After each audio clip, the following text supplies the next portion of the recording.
I think there's an inherent recognition, evidence available to everyone who's of sound mind, that the world is not the way it should be, our lives are not the way they should be.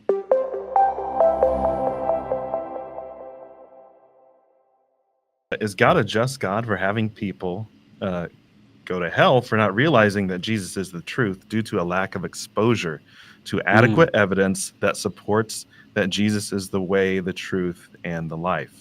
And of course, this is a big evidence, going to be a big evidence episode. A lot of what we present is typically evidence. Look at what this scholar uncovered, this scholar uncovered. Not everyone has access to those discoveries. So, is God just for potentially judging someone for not having all the facts? Yeah. Well, I'm glad we're wrapping it up with this question, because this is a key question, because it does talk about two things. I want to go into it, two things, just like, if I could. The first one is, what is evidence, and what is the nature of evidence, and what kind of evidence do we actually need? So evidence comes in all shapes and sizes. There's courtroom evidence, where we have certain restrictions on what can be admitted into a court of law. Even that which is relevant isn't always admitted because it's prejudicial. But there's eyewitness testimony, there's documentary evidence, there's real evidence, there's demonstrative evidence, there's all kinds of evidence. And so it doesn't always have to be the fingerprint or the DNA. It can be the testimony of the DNA gatherer. It can be the one who did the testing. It could be the testimony of somebody who was there and saw something. It could be a lot of different things. There's a million things it could be. When it comes to evaluating claims about religious truths or spiritual truths, and Jesus being the way, the truth, and the life that saves us from our life of sin, I love the way Abdul put it, because it gets me to the nature of evidence. So a couple of areas, and when you're speaking philosophically and theologically, and this goes a little outside the realm of the legal, but you can see an analogy, is that when you have an argument, a sound philosophical argument for God's existence, for example, that qualifies as evidence.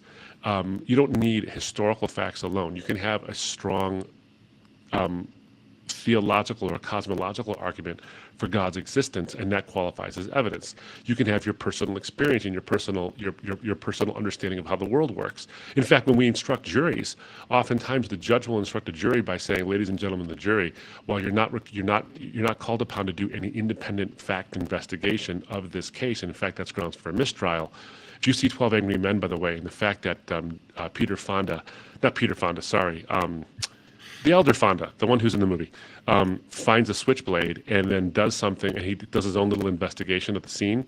That's all a mistrial, by the way. I hate to ruin that movie for you, but if that was ever discovered by the judge, it would have been a mistrial. One of the things you can do, we tell juries to do, is judge the facts and the testimony based on your personal experiences. Bring your personal perspectives and your experiences, life experiences, to bear on this. Henry Fonda. Thanks, Drew. So when you do that, that is evidence of a kind. It's not evidence admitted in court of law, but it's evidence of a kind. So here's why I say that. If you have philosophical evidence and you find a strong evidence because of a philosophical argument for God's existence, or that Jesus is the only way, and you have theological reasons for believing this to be true, and you have historical reasons, that's great. But if you had nothing else other than your personal experience of the world, I think what Paul says in Romans is that people are actually left without excuse. And here's what he means. He doesn't mean that everyone's got a PhD hidden somewhere inside their hearts to find all the evidence that Gary Habermas would have found on the shroud, or whatever it is, or that Joe's been doing on his work on the shroud. He's not saying that. What he's saying is, I think, essentially is that if we were made in God's image, and there was something of God's image impressed upon us in our making, and that we fell because of our rebellious spirits and because of the sinful condition we find ourselves in, what you would expect to see is a world just like ours. What you would expect to see is a life just like yours and mine. A life where we are conscious of our shortcomings and we just don't do anything necessarily to stop it, or we're unable to stop it, or we actually justify it to ourselves. But there's a recognition. I think there's an inherent recognition, evidence available to everyone who's of sound mind, that the world is not the way it should be, our lives are not the way they should be, and it's largely because of us. And that we need someone. If we're the problem, we can't be the solution. I think that becomes a self-evident truth. And therefore, we need a Savior who's not us to save us from us. Now, does that mean that you're going to have direct evidence that Jesus of Nazareth, by name, is that actual Savior? I don't know if you're going to get that. And I'll tell you, I've gotten plenty of people in my life. I've met Muslims, I've met Hindus, I've met former Buddhists, I've met Jews, all of whom have said that Jesus came to them in a dream. And he told them he was the Savior they've been looking for. But some people have told me they've been looking for that Savior, and they put their faith in a Savior that God himself would provide. And you can even see this in some ancient writings from non-Christians who they were acknowledging their need for a Savior. I quote them in Saving Truth. There's a Hindu poet who talks about the fact that he cannot be left in his current state of sinfulness. He just can't be. So he's asking a particular God to have mercy upon him and be essentially his Savior.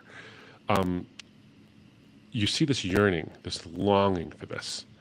And so you need no more evidence than your own experience of the world and your own experience of your role in the world to realize that you need someone to save you from yourself.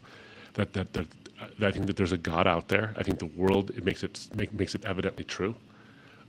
Out there in the design of the universe, I think in the design of life, and the way in which I think things just operate. We know there's God. I think you can intuit that morality comes from somewhere, and there's an objective nature to morality, and we fall short of it. So all of that is evidence, and I think that is good evidence that we need a Savior. Did Job know that it was Jesus? He says, though he slay me, yet I will hope in him. And he knew that his Redeemer that lived was alive, and he would be redeemed at some point. Jesus even remarks that Abraham saw my day and was glad, and he saw the prophecies of what was going to come through him, and he was glad. Did he know it was going to be Jesus of Nazareth? I don't know, but we're not given that information. And so I think that the prophets of old, if we can extrapolate that out to the world, who knew they needed a Savior and were hoping in God to provide them that Savior, I think that you have a lot of reasons to believe that everyone has at least a modicum of evidence that Jesus is, or at least that a Savior needs to be provided by God, not by us, and we can't do it for ourselves. But that comes to the second point. And the second point is, and I realize this is a long-winded answer to a short question, but it's such a good one.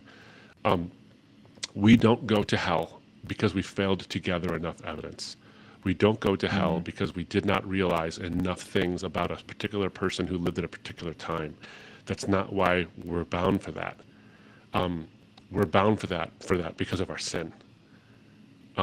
It's because of what we've done. Because I think those self-evident truths, in some ways, we've rebelled against God, and that has rightfully placed us in a position where we don't deserve heaven, we don't deserve salvation, we deserve something far, far worse. So we don't go to hell because we've failed to believe the right things, or we have not come across sufficient evidence. That's not why we go to hell. There's something else that about us. There's a moral decay that causes us to go there. We are saved by that one who did everything for us and paid our penalty for us. And so trusting in that Savior is what saves us. But failing to get enough information about that Savior is not what condemns us. What condemns us is our sin.